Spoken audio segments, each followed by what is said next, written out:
नमस्ते दोस्तों, मैं आप सभी का अपने इस परिवार एग्जाम सागर में स्वागत करता हूं। दोस्तों, जैसा कि हमने अभी भारतीय भूगोल की जो श्रृंखला लगातार चला रहे थे उसमें भाग 5 तक अध्ययन किया हुआ था। तो आगे आज की क्लास में हम भाग 6 का अध्ययन करने जा रहे हैं। भाग 6 क्यों, जैसे लास्ट जो कक्षा थी हमारी भाग 5 में, जहाँ पर हम परिवहन कर रहे थे और परिवहन में देखा कि सबसे पहले राष्ट्रीय राजमार्गों को हम देख रहे थे।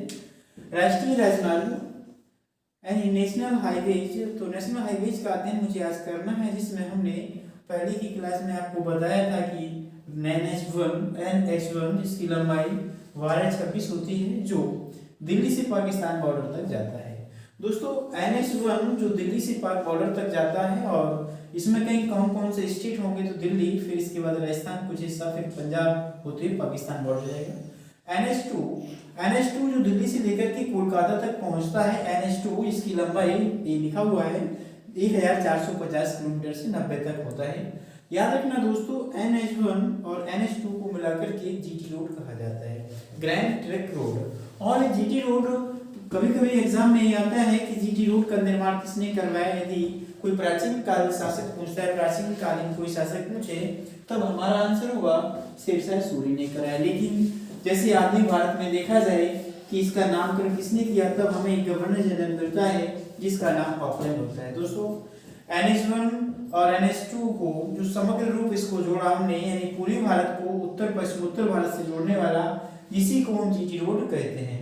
हम बात करें नेशनल हाईवेज 3, नेशनल हाईवेज 3 को आप AB रोड्स कह सकते हो। AB रोड यानी आगरा से मुंबई को जोड़ता है और ये लोकल सड़कों के द्वारा ही जुड़ा होता है, नेशनल हाईवेज के द्वारा ही जुड़ा होता है, वो आगरा तक आता है और फिर आगरा से मुंबई तक, यानी नेशनल हाईवेज 3।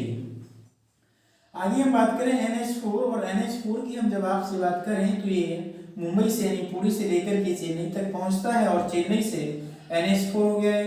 NH5 जो आपके पूर्वी तट पर होगा, यानी हम ये कह सकते हैं कि चेन्नई से लेकर के ये कोलकाता तक पहुंचता है, यानी ये हमारा NH हुआ, जिसमें हमने NH1, NH2, NH3, NH4 और NH5।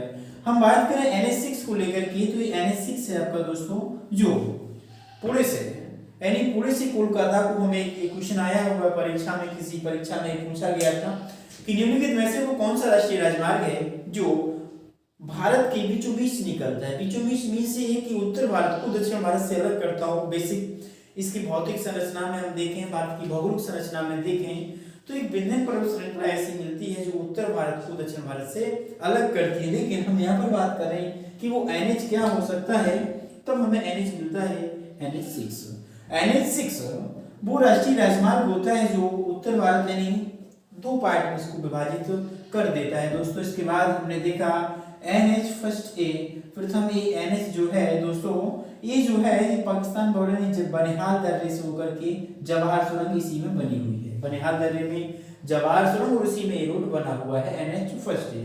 यहाँ पर हम बात कर रहे हैं दोस्तों, ये क्वेश्चन बराबर पहले आता था और आज भी आता है कि भारत का सबसे लंबा राष्ट्रीय राजमार्ग कौन सा है। तो दोस्तों याद होना चाहिए जो आपका वाराणसी से यानी इलाहाबाद से कन्याकुमारी तक जाता है ये वाला। यहाँ पर हम बात करें कि अब ये क्या NH7 सबसे लंबा होगा, इसकी लंबाई 2369 किलोमीटर होती है। क्या वर्तमान भारत में ये राष्ट्रीय राजमार्ग सबसे लंबा है? नहीं, क्योंकि आज के दौरान हम देखें तो यहाँ पर कुछ छोटे छोटे NH जो बनाए गए, जो आपस में जोड़े गए हैं इस प्रकार से ये वाले। और हम कहेंगे जम्मू कश्मीर राज्य से शुरू होकर के कन्याकुमारी तक पहुंचता है, तो यहाँ पर ये NH भारत का सबसे लंबा होगा, जिसका नाम होगा NH44।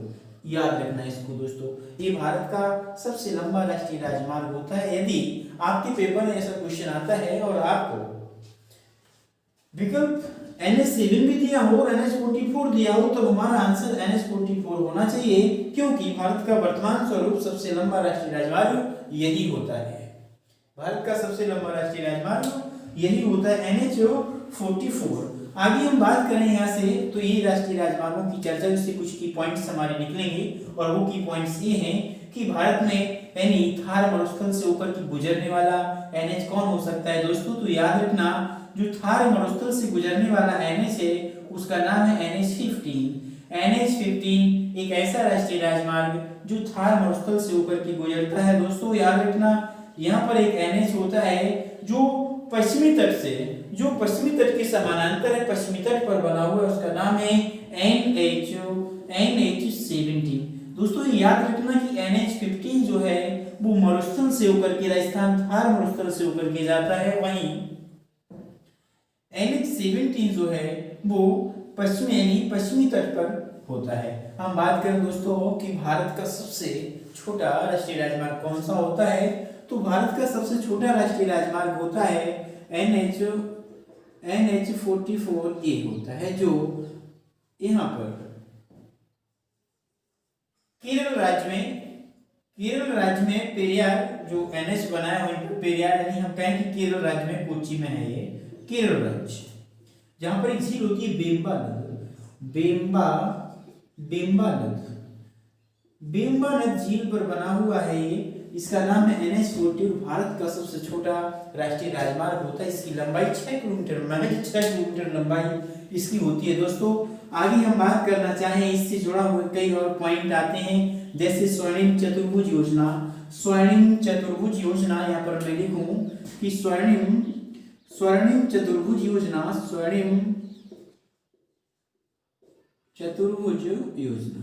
दोस्तों ये योजना जो थी वो अटल बिहारी वाजपेयी की सरकार उस दौरान 2001 और 2001 की बात है ये, जो स्वर्णिम चतुर्भुज योजना की शुरुआत की गई। इस योजना में हम बात करें कि स्वर्णिम चतुर्भुज योजना की क्या खासियत थी, क्यों ऐसा करना चाहते थे, तो याद रखना दोस्तों कि भारत के 4 प्रमुख शहरों को जोड़ना, उन्हें आपस में कम्युनिकेशन स्थापित करना, रोड माध्यमों पर संचार उपलब्ध कराना इस योजना का प्रमुख उद्देश्य था। और इस योजना के अंतर्गत 4 शहरों को जोड़ा गया। दोस्तों स्वर्णिम चतुर्भुज योजना में जो 4 शहर जोड़े गए वो ये हैं, जो आपका NH7 था जो वाराणसी से कन्याकुमारी था, ये वाला, यहाँ से कोई लेना देना नहीं। यहाँ पर देखिए स्वर्णिम चतुर्भुज योजना में दिल्ली से मुंबई, यानी पहला जो शहर जोड़ा दिल्ली से किसको जोड़ा, मुंबई, और मुंबई से किसको जोड़ा, चेन्नई, और चेन्नई से किसको जोड़ा, कोलकाता। ये 4 शहरों को स्वर्णिम चतुर्भुज योजना के अंतर्गत जोड़ा गया। फिर एक और प्लान चलाया गया, इसे कहते हैं आर्थिक गलियारा कॉरिडोर बोलते हैं, जो उत्तर से दक्षिण भारत को और पूर्व भारत से पश्चिम को जोड़ता हो, यानी पूर्व भारत से पश्चिम भारत को जोड़ता हो। ये होता है आर्थिक गलियारा क्षेत्र। ये आपस में जो काटते हैं ये उत्तर प्रदेश के झांसी में काटते हैं। और यहाँ पर हम बात करें कि स्वर्णिम चतुर्भुज योजना जो 4 शहरों को जोड़ी, एक सड़कों का जाल बिछा के रखा हुआ भारत में। दोस्तों याद रखना, स्वर्णिम चतुर्भुज योजना में जो 4 शहरों को जोड़ा, जिसमें दिल्ली हुआ, मुंबई हुआ, चेन्नई हुआ और कोलकाता हुआ। अब हम बात करें कि इनमें सबसे कम लंबाई किसकी होगी और सबसे ज्यादा लंबाई किसकी होगी, किस शहर की सबसे ज्यादा लंबाई होगी। दोस्तों तो स्वर्णिम चतुर्भुज योजना में सबसे कम जो लंबाई होगी मुंबई से चेन्नई। सबसे कम लंबाई मुंबई से चेन्नई की होती है, इसके कहें कि 1290 होती है, 1290। सबसे ज्यादा लंबाई जो होती है वो चेन्नई से कोलकाता, सबसे ज्यादा स्वर्णिम चतुर्भुज योजना में जो सबसे ज्यादा लंबाई है वो होगी आपकी चेन्नई से कोलकाता की लंबाई दोस्तों होगी 1684 किलोमीटर। दोस्तों याद रखना ये स्वर्णिम चतुर्भुज योजना थी और यहाँ पर हमने नेशनल हाईवे को पढ़ा हुआ है। दोस्तों याद रखना, इससे जुड़े हुए कुछ पॉइंट आते हैं BRO, जैसे हम कहें कि वो बॉर्डर रोड ऑर्गेनाइजेशन, जिसे 1960 में बनाया, मई 1960 में बनाया, जो इसका देखभाल करता है। इसके बाद आता है national highway authority of India, जिसको बनाया गया था 1988 में। इसका हेडक्वार्टर्स न्यू दिल्ली होता है। दोस्तों याद रखना ये नेशनल हाईवेज की क्लास थी। नेशनल हाईवेज के अंतर्गत हमने देखा राष्ट्रीय परिवहन के अंतर्गत तो सड़क परिवहन में कि किस प्रकार से राजमार्गों को हमने देखा, कौन सा राजमार्ग कहाँ और सबसे ज्यादा लंबाई किसकी, सबसे छोटा कौन। दूसरा क्वेश्चन आज की क्लास में हम रेल परिवहन को पढ़ने जा रहे हैं कि रेल परिवहन क्या है। तो हमारी अगली हेडिंग पढ़ने जा रही है रेल परिवहन। रेल परिवहन में देखेंगे कि भारत में किस प्रकार से रेल की शुरुआत होती है। हमारी हेडिंग आज की होगी रेल परिवहन। रेल परिवहन, रेल परिवहन। दोस्तों याद रखना, भारत में जो रेल की शुरुआत होती है, ट्रेन की जो शुरुआत होती है, वो शुरुआत मानी जाती है 16 अप्रैल 1853 ईस्वी को, सॉरी 16 अप्रैल 1853 को इसकी शुरुआत मानी जाती है। कहा जाता है कि मुंबई से थाने पहली ट्रेन चलाई गई थी, जिसकी लंबाई 34 किलोमीटर पर चलाई गई थी। दोस्तों याद रखना कि ये रेल परिवहन की शुरुआत, यदि हम कार्यकाल देखें, उस दौरान जो अंग्रेजी गवर्नर जनरल था, जिसका नाम था लॉर्ड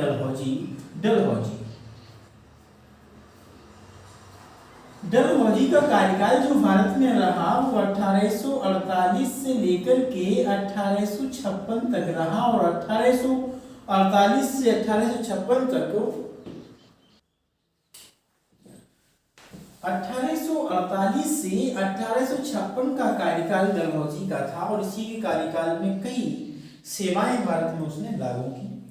इसे सबसे बड़ी विस्तार के लिए, अंग्रेजी विस्तार को बढ़ावा देने के लिए उसने व्यवगत के सिद्धांत, इसको इंग्लिश में कहा जाता है डॉक्ट्रिन ऑफ लैप्स, यानी गोद प्रथा का समाप्त करना, कि गोद प्रथा जिस शासक के ना हो उसकी राज्य को हड़प लेना, और सबसे पहला जो शिकार उसने कुशासन के आधार पर अवध को बना। वहां से हम देखें तो डलहौजी ने कहीं ना कहीं अंग्रेजी साम्राज्य का सर्वाधिक विस्तार किया हुआ है। यहाँ पर पहली ट्रेन जो चलाई, जिसका नाम ब्लैक ब्यूटी पुस्तक में दिया रहता है, ब्लैक ब्यूटी, जो पहली ट्रेन चलाई गई थी दोस्तों वो थी ब्लैक ब्यूटी। और ये ब्लैक ब्यूटी कोई सवारी गाड़ी नहीं थी, मालगाड़ी थी, जिसके माध्यम से भारत से जो कच्चे माल है वो ब्रिटेन बंदरगाहों के माध्यम से इसको भेजा जा सकता था। दोस्तों याद रखना, रेल परिवहन, भारतीय रेल परिवहन विश्व का तीसरा सबसे बड़ा परिवहन माना जाता है। विश्व का तीसरा सबसे बड़ा परिवहन माना जाता था, वर्तमान स्वरूप इसका स्थान दूसरा होता है। दोस्तों याद रखना, इस रेल परिवहन के अंतर्गत हमने देखा कि किस प्रकार से रेल पहली शुरुआत होती है भारत में, और इसी प्रकार से कई विद्युत लाइनें बिछाई गई भारत में। दोस्तों याद रखना कि यहाँ पर 1853 में इसकी शुरुआत होती, इसके बाद फिर कई रेलें, कई पटरियां इसमें बिछाई गई। इसमें फिर दूसरा स्थान आता है मेट्रो का। मेट्रो रेल की शुरुआत क्या होती है? मेट्रो रेल, भारत में मेट्रो रेल की शुरुआत कब से मानी जाती है दोस्तों? वैसे मेट्रो मैन के नाम से श्रीधरन को माना जाता है। अब हम बात करें कि मेट्रो रेल की जो शुरुआत होती है दोस्तों, याद रखना ये कोलकाता से होती है। भारत में सबसे पहले मेट्रो कहां पर चलाई गई? कोलकाता शहर में चलाई गई। वो वर्ष था हमारे सामने 1972 मेट्रो। 1972 में कोलकाता मेट्रो रेल की शुरुआत होती है। और ये स्थान क्या होंगे कि ये किस स्थान से किस स्थान को जोड़ेगा? तो कोलकाता में ही होगा, दमदम से टोलीगंज। दमदम से टोलीगंज के बीच में पहली मेट्रो रेल की शुरुआत होती है भारत में। और कितने किलोमीटर है, नहीं हम कहें कि 16.45 किलोमीटर ही चलाई गई थी। भारत में पहली मेट्रो रेल की शुरुआत यहीं से होती है। इसके बाद फिर हम बात करें दक्षिण भारत में एक और मेट्रो चलाई गई, बेंगलुरु में चलाई गई। इसका नाम है नम्मा मेट्रो बोलते हैं। तो याद रखना दोस्तों, इस प्रकार से ये कई रेल योजनाएं चलाई गई इसके माध्यम से। और जैसे मेट्रो रेल हुआ, पहली ट्रेन कहाँ पर चलाई गई, इस प्रकार से दूसरी कहाँ थी, सयाली से सायदरा के बीच चलाई गई। दोस्तों यहाँ पर हमारी परीक्षा की दृष्टिकोण से क्या इंपोर्टेंट होगा? तो हमारी परीक्षा की दृष्टिकोण से इसमें ये इंपॉर्टेंट होता है कि भाई किस रेलवे का मुख्यालय कहाँ है, किस जोन का मुख्यालय कहाँ है। दोस्तों वर्तमान स्वरूप को हम कहें तो 18 जोन हमें पढ़ने हैं, 18 जोन, जिसमें तटीय जोन बढ़ाया गया वर्तमान में, उसको हम देखते हुए आगे पढ़ते हैं। देखिए सबसे पहले हम बात करें रेल का राष्ट्रीयकरण कब हुआ। रेल का राष्ट्रीयकरण कब हुआ? और इसके एक कमेटी थी, ऑकवर्थ कमेटी, जिसके माध्यम से रेल बजट को आम बजट से अलग किया गया था। एक्टवर्थ कमेटी, यहाँ पर हमने लिखा आम बजट और यहाँ पर रेल बजट। पहले दोस्तों क्या था कि रेल बजट और आम बजट एक साथ पेश हुआ करते थे। वर्ष 1924 में एक कमेटी बनी जिसका नाम था ऑकवर्थ कमेटी, और इस ऑकवर्थ कमेटी ने सिफारिश दिया हुआ था कि रेल बजट को अलग से पास नहीं करना चाहिए, रेल बजट को आम बजट नहीं, दोनों को एक साथ करना चाहिए था। तो ये समिति के माध्यम से ये रेल बजट और आम बजट को क्या कर दिया गया था, मर्ज कर दिया गया था। यानी ये परंपरा चली आ रही थी। वर्ष 2019 में, फरवरी 2019 में फिर से वर्तमान सरकार ने इन दोनों को सॉरी यहाँ पर मैंने दोस्तों याद रखना, ऑकवर्थ कमेटी में ये कहा गया था कि जो रेल बजट है और आम बजट है दोनों अलग अलग होना चाहिए। पहले एक हुआ करते थे, फिर इनको अलग अलग कर दिया गया। और वर्ष 2019 में जो वर्तमान सरकार है इसने आम बजट और रेल बजट को एक साथ कर दिया। दोनों बजट यानी रेल बजट कोई अलग से पेश नहीं किया जाएगा। दोस्तों याद रखना, ये बजट जो शब्द होता है बजट, ये बजट बेसिक फ्रांसीसी शब्द है, फ्रांसीसी भाषा का शब्द है, फ्रांसीसी भाषा का शब्द होता है। और इसका बजट का मतलब होता है एक चमड़े का थैला। बजट का मीन्स होता है चमड़े, बूझे शब्द से बना है बजट और इसका मतलब होता है चमड़े का थैला। तो दोस्तों याद रखना, ये तो भारतीय अर्थव्यवस्था में हम इसको पढ़ेंगे, लेकिन यहाँ पर सिर्फ हमें इतना देखना है कि 1924 से रेल बजट को आम बजट से पृथक किया गया था और वर्ष 2019 यानी फरवरी में इसको फिर से एक साथ मर्ज किया गया है। दोस्तों याद रखना, अब हमें बात करना चाहें कि इन दोनों को हम याद कैसे करेंगे। दोस्तों तो एक आसान तरीका, हमारे हिसाब से आसान तरीका होगा कि आपको कम रटने की आवश्यकता होगी, आप इसे आसानी से याद कर सकते हैं। दोस्तों कैसे, सबसे पहले हम एक मिड पॉइंट को माने और वो मिड पॉइंट हमारा होगा मुंबई बीटी। हमने इसको इस प्रकार से माना। दोस्तों याद रखना, मैंने इसको इस प्रकार से माना।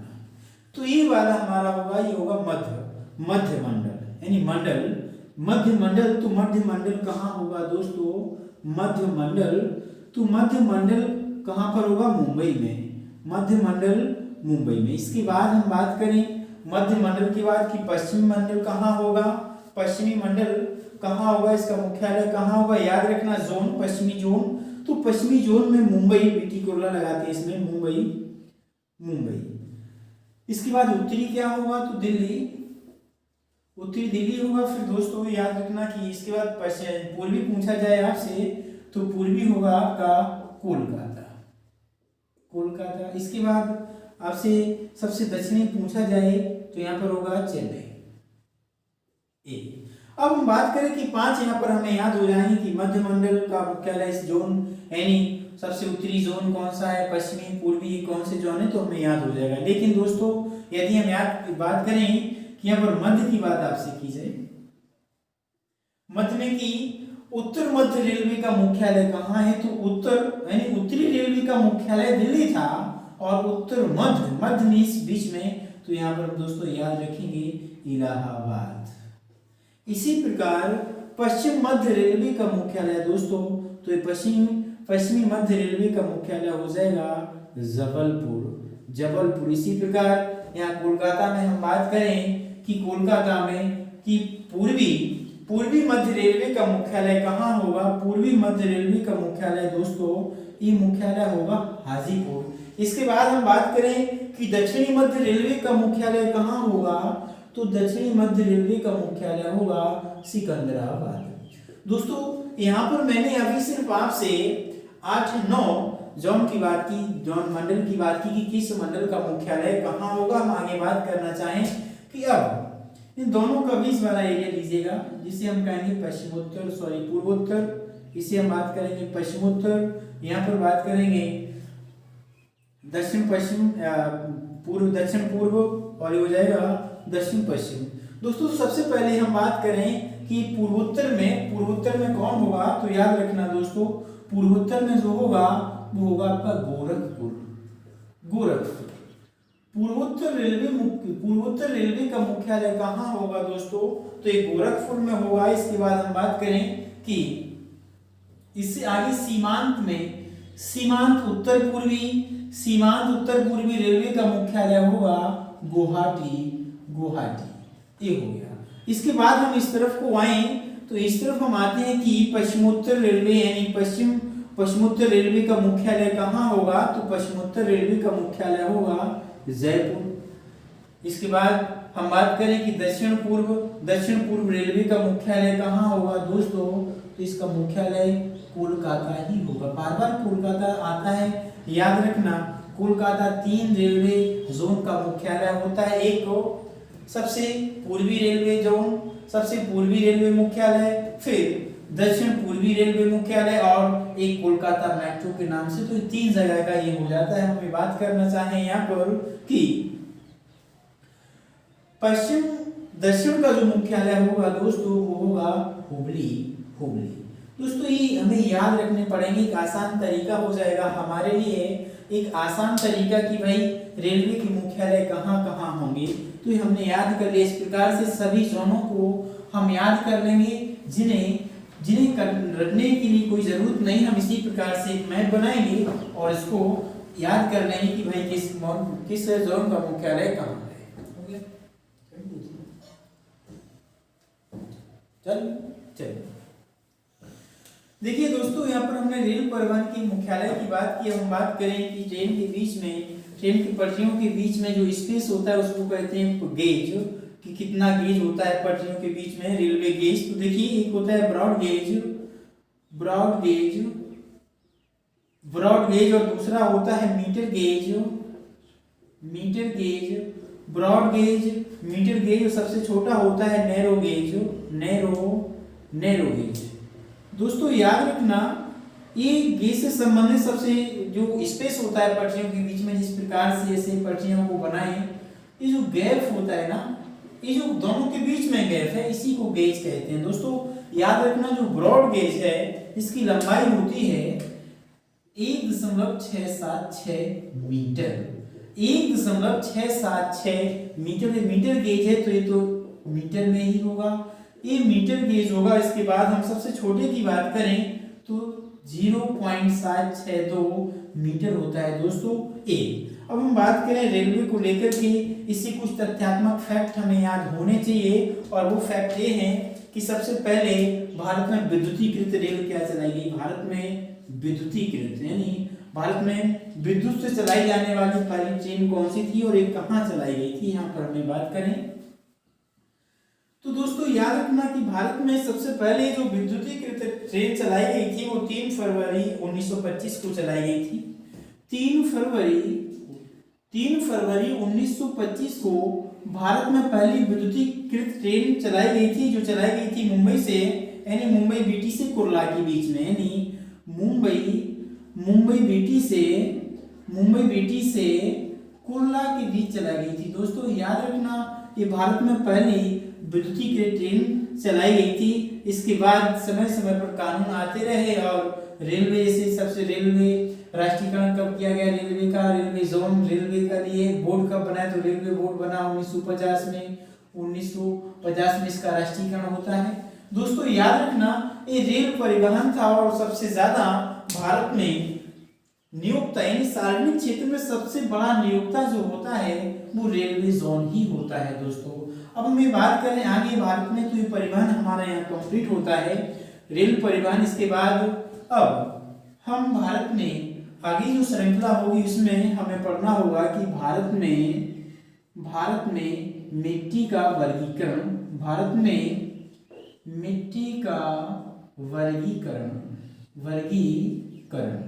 दोस्तों याद रखना, भारत में मिट्टी का वर्गीकरण, तो सबसे पहले आज हम मिट्टी के वर्गीकरण में इस प्रकार से समझें कि भारत में कौन सी मिट्टी कहां पर होती है। सबसे पहले पर हमें मिलता है जलोढ़ मिट्टी,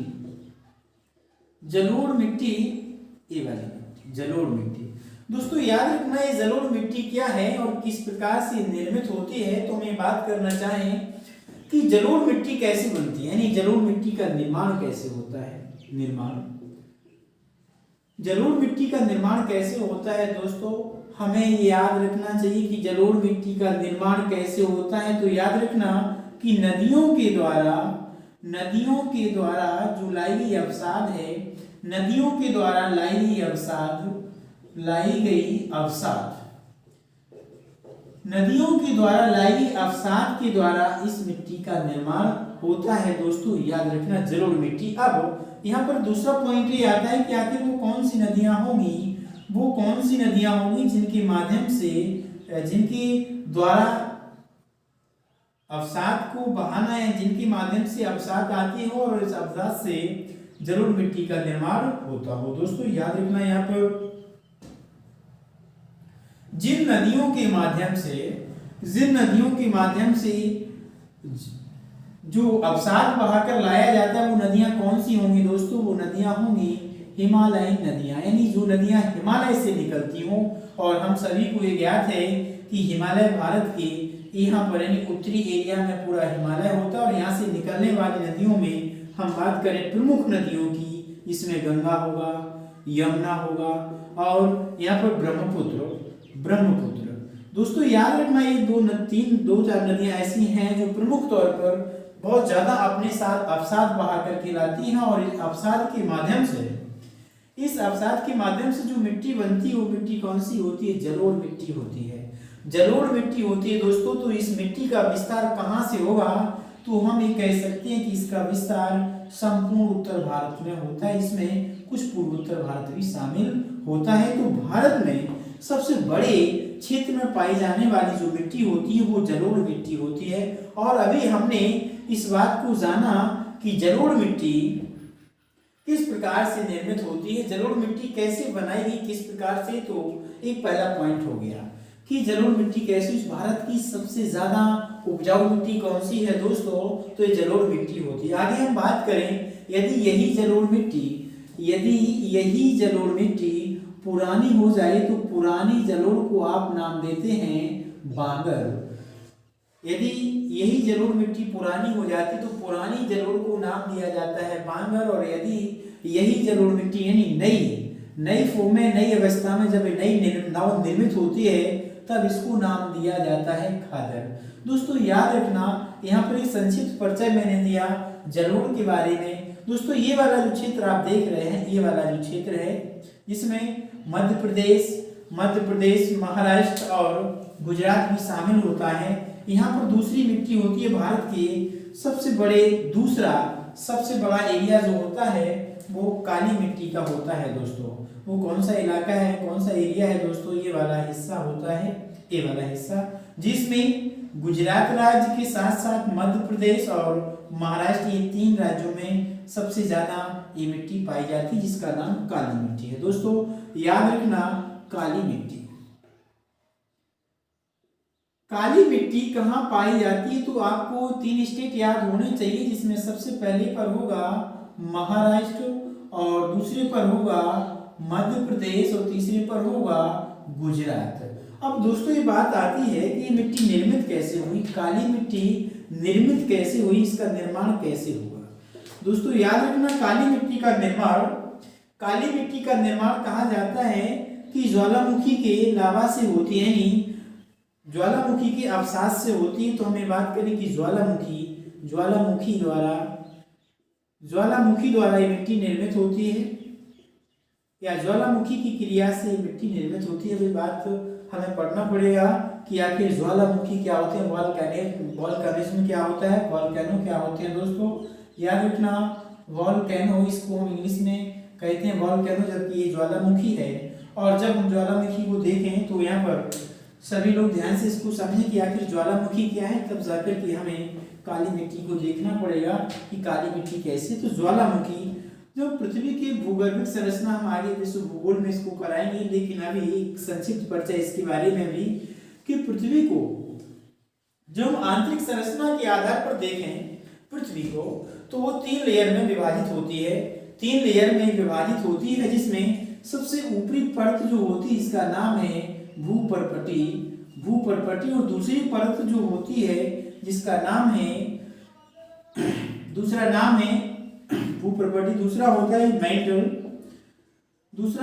होता है और तीसरी अवस्था जो होती है उसका नाम होता है कोर। दोस्तों याद रखना कि इस प्रकार से पृथ्वी की आंतरिक संरचना को हम देखें कि पृथ्वी की आंतरिक संरचना क्या है। तो पृथ्वी की आंतरिक संरचना को जैसे ही हम आंतरिक जाएं तो एक टेम्परेचर बढ़ता हुआ नजर आता है कि प्रत्येक 1 किलोमीटर पर 1 डिग्री सेल्सियस उसका टेम्परेचर बढ़ता है। यदि इसकी आंतरिक संरचना में देखा जाए तो सबसे पहले पर भूपर्पटी होता है, सबसे पहले पर भूपर्पटी होता है, इसे हम इंग्लिश में कहते हैं क्रस्ट, सबसे क्रस्ट ये होता है। दूसरे पर होता है मेंटल, दूसरे पर होता है मेंटल और तीसरे पर होता है कोर। दोस्तों याद रखना जो दूसरी परत होती है मेंटल, ये हमेशा लिक्विड फॉर्म में होती है, लिक्विड फॉर्म में होती है और ये लिक्विड फॉर्म ही अंदर कहलाती है मैग्मा। अंदर क्या कहलाती है दोस्तों? यही लिक्विड फॉर्म यानी दूसरा जो परत है यही मैग्मा कहलाता है, यही मैग्मा कहलाता है। आगे हम बात करें तो दोस्तों हमने देखा कि जो मेंटल परत होती है ये लिक्विड फॉर्म में होती है और यही लिक्विड अंदर क्या कहलाता है दोस्तों? मैग्मा कहलाता है। इसके बाद जो ठोस परत, जो सबसे ऊपरी परत, इस पे जीवन है, मानव जीवन यहाँ पर रहता है, यानी हम कहें इसको हम भूपर्पटी कहते हैं, क्रस्ट कहते हैं दोस्तों। अब हमें ये देखना है कि इसकी कुछ उपनाम भी हमें मिलते हैं, जैसे इसको कहते हैं सियाल, सिलिकॉन प्लस एल्यूमिनियम इसमें ज्यादा होता है, तो इस भूपर्पटी को यानी पृथ्वी की सबसे ऊपरी परत जो होती है उसको हम सियाल कह रहे थे। दूसरा ये जो मेंटल फॉर्म है इसमें सिलिकॉन प्लस मैग्नीशियम ज्यादा होता है दोस्तों, इसको सीमा कहा जाता है। और तीसरी परत जो यानी इसको हम कहें कि निकेल प्लस फेरियम इसमें ज्यादा होता है दोस्तों, इसको निफे कहा जाता है। अब हमें ज्वालामुखी यानी काली मिट्टी को हम पढ़ रहे थे तो हम यहाँ देखेंगे कि जहां पर क्रस्ट का एरिया कमजोर होगा, जहां पर क्रस्ट का एरिया कमजोर होगा, मान लीजिए यहाँ पर कोई महासागर है और यहाँ पर क्रस्ट एरिया कमजोर, तो वहीं पर ज्वालामुखी फटने की ज्यादा आसार होती है, वहीं पर ज्वालामुखी होता है। और सबसे ज्यादा वर्तमान स्वरूप देखा जाए तो प्रशांत महासागर यानी पूर्वी प्रशांत में होता है। आपको याद होना चाहिए प्रशांत महासागर विश्व का सबसे बड़ा महासागर है और इसका सबसे गहरा जो पॉइंट होता है मेरियाना गर्त, इसको कहते हैं मेरियाना गर्त। तो हम ये बात कह सकते हैं कि मेरियाना गर्त सबसे गहरा है, तो यहाँ पर सबसे ज्यादा आसार होंगे ज्वालामुखी फटने के दोस्तों। जब ये ज्वालामुखी उद्गम होता है तो यही मैग्मा फॉर्म बाहर जाता है और यही मैग्मा जब वायु के संपर्क में आता है, हवा के संपर्क में आता है, तब यही कहलाता है लावा दोस्तों, यही लावा कहलाने लगता है दोस्तों। और यही लावा जब अपक्षरित होता है, जब यही लावा अपक्षरित होता है दोस्तों, तो ये काली मिट्टी का निर्माण करता है। तो याद रखना कि परीक्षा में क्वेश्चन आए कि काली मिट्टी का निर्माण कैसे होता है, तो तब हमारा आंसर होगा कि लावा के द्वारा, ज्वालामुखी क्रिया के द्वारा काली मिट्टी का निर्माण होता है दोस्तों। इस मिट्टी की कुछ खास बातें ये होती हैं कि इस मिट्टी को कम जोतने की आवश्यकता होती है, क्योंकि सूखने पर ये दरारें ले जाती है बहुत ज्यादा, इसलिए पानी इसमें डायरेक्टली बहता नहीं, उसको सोख लेती है। पहला पॉइंट हमें याद रखना पड़ेगा कि कम जोतने की आवश्यकता होती है। और दूसरा पॉइंट हमें ये होगा याद, दूसरा पॉइंट की जल धारण करने की क्षमता इसी मिट्टी में ज्यादा होती है। और तीसरा पॉइंट ये है कि मिट्टी जाने किसके लिए जाती है, तो सबसे ज्यादा इसमें जो उत्पादन होता है वो कपास का होता है दोस्तों। आज हमने भाग 6 का अध्ययन किया है, आगे हम भाग 7 में भारत में पर्वत श्रृंखलाओं और इस मिट्टी वाले एरिया को पूरा करेंगे कि किस प्रकार की मिट्टी, भारत में 8 प्रकार की मिट्टी पाई जाती हैं, उन 8 प्रकार की मिट्टियों की हम बात करेंगे, किसमें कार्बन है, किसमें नाइट्रोजन, इसकी भी हम बात उसी पार्ट में करेंगे, पार्ट 7। और आज की क्लास को हम यहीं दोस्तों समाप्त करते हैं। यदि आपको कुछ क्वेश्चन पूछना है तो कमेंट्स के माध्यम से आप मुझसे पूछ सकते हैं। धन्यवाद।